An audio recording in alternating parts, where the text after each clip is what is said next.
नमस्ते। आजको अभिमुखीकरण तालिमको दोस्रो दिनमा हजुरहरू सबैजनालाई स्वागत छ। आजको हाम्रो पहिलो तालिम चाहिँ योगाबाट हुनेछ। तपाईहरु कृपया एकछिन योगा गर्दै गर्नु होला। खगेन्द्र सुनवारजी, हेडमास्टरको पैतालामा कुट्ने कुरा जुन तपाईले मिडियामा बोल्नु भएको त्यसरी नबोल्दिनु होला। त्यसरी बोल्दाखेरि तपाईको त्यस्तो बानी छ, त्यही बानीले गर्दा फेरि तपाईले जोसै जोसमा सभामुखलाई पनि उठ्न जानुहुन्छ होला।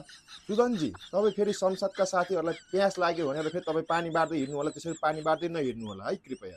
राजसभाका माननीयजीहरु, तपाईहरु हर्का सम्पाङलाई धेरै नजिस्काउनु होला कृपया। किनभने फेरि हर्का सम्पाङलाई जिस्काउँदाखेरि हर्का सम्पाङले हामी सबैजनालाई बेलचा हम्बर बोकाएर अस्ति हामीले जलाएको संसद भवन पुनर्निर्माणको लागि हामीलाई त्यहाँ पठाउने छ।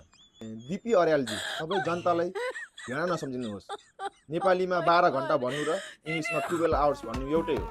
शोभिताजी, तपाईको पनि बोली धेरै चिप्लिन्छ, त्यही भएर बोलीमा लगाम लगाउनु होला। ज्वालाजी, तपाई पनि धेरै फेसबुकमा जे पाइ त्यही स्ट्याटस नलेख्नु होला। जनतालाई धेरै भ्रम छर्ने काम नगर्नु होला। तपाईले धेरै नै भ्रमक समाचार दिनुहुन्छ र जनतालाई उक्साउने काम गर्नुहुन्छ। त्यस्तो काम नगर्नु। तपाईहरुको लागि भनेर 5 स्टार होटलमा हामीले फ्रीमा तपाईहरुको लागि भनेर अभिमुखी तालिम गरेका छौं। यसको प्रतिफल राम्रै हुन्छ भन्ने म अपेक्षा गर्दछु।